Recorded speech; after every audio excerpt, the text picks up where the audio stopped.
This morning, Russian oligarch Roman Abramovich spotted at those peace talks in Istanbul following reports he and two Ukrainian peacemakers may have been poisoned as they tried to help broker talks between Russia and Ukraine. Recent pictures of Roman Abramovich at Tel Aviv's Ben Gurion airport. But 11 days earlier, on March the 3rd, something happened to him and two others following peace talks on Ukraine's border with Belarus.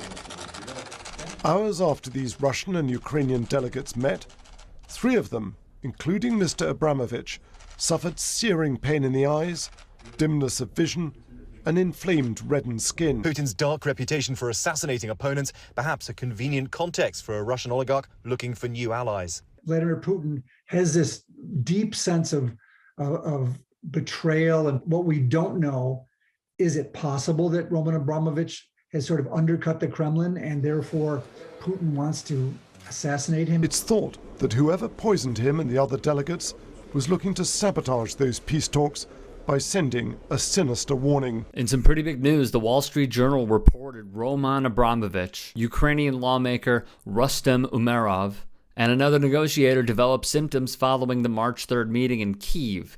Mr. Abramovich has shuttled between Moscow, Belarus, and other negotiating venues since Russia invaded Ukraine. Mr. Abramovich was blinded for a few hours and later had trouble eating, according to a person familiar. Some of the people, familiar as well, blamed the suspected attack on hardliners in Moscow, who they said wanted to sabotage talks to end the war. A person close to Mr. Abramovich said it wasn't clear who had targeted the group. President Zelensky recently said Abramovich, a billionaire businessman and owner of the English Premier League's Chelsea Football Club, has been operating as a mediator between Ukraine and Russia. Mr. Abramovich and others involved in the incident since have improved, and their lives aren't in danger, the people said. Ukraine's president, Volodymyr Zelensky, who has met with Mr. Abramovich, was not affected, they said. Mr. Zelensky's spokesman said he had no information about any suspected poisoning. I'm fine, Mr. Umerov tweeted on Monday. Ukrainian Foreign Minister Dmytro Kuleba said in an interview, I advise anyone going for negotiations with Russia not to eat or drink anything, preferably avoid touching surfaces. Ukraine's Kuleba told local media outlets Monday that Kyiv's goal is at best a sustainable ceasefire. Meanwhile, his Russian counterpart, Sergei Lavrov, said Moscow should stop indulging Kyiv. Roman Abramovich's associates say he's fine now and he intends to continue trying to broker a peace between his native Russia and Ukraine. The investigative journalism group Bellingcat, meanwhile, said Mr. Abramovich and the negotiators suffered symptoms consistent with poisoning with chemical weapons. The symptoms include eye and skin inflammation and piercing pain in the eyes, Bellingcat reported. Chemical weapons specialists have examined this case and concluded that they believe it was an intentional use of a chemical agent. Mr. Abramovich has since been seen in public being pictured at Israel's Tel Aviv airport on March 14th.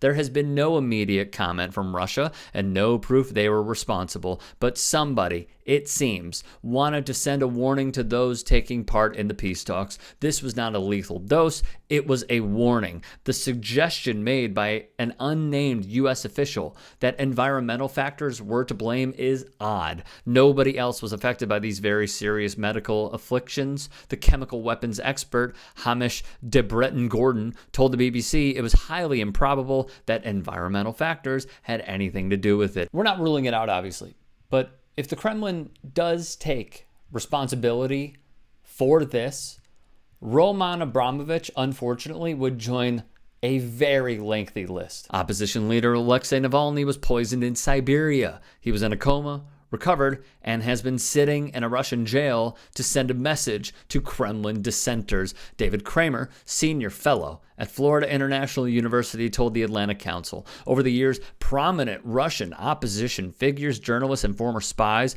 from Boris Nemtsov and Anna Politkovskaya to Alexander Litvinenko and Sergei Skripal, have been frequent targets of assassination or attempted assassination. Those responsible for ordering the hits, which invariably seem to benefit the Kremlin, are never brought to justice. This goes back a long time, as ABC News reported. Within its first years, the Soviet Union developed a secret poison lab within its security services. The lab, known among security agents as Chimera, meaning the chamber in Russia, Russian, for decades specialized in developing poisons difficult to detect, and under Stalin tested its products on Gulag prisoners according to Soviet defectors. Poisonings have occurred under Putin almost since the start of his rule. In 2004, Viktor Yushchenko, a candidate who ran against a Kremlin-favored incumbent for Ukraine's presidency, was poisoned with dioxin, leaving him disfigured.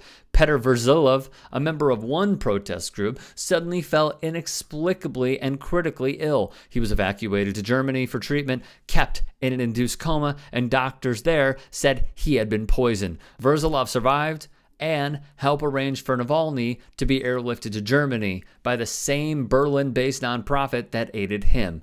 Verzilov has said his symptoms were very similar to Navalny's and has blamed both poisonings personally on Putin.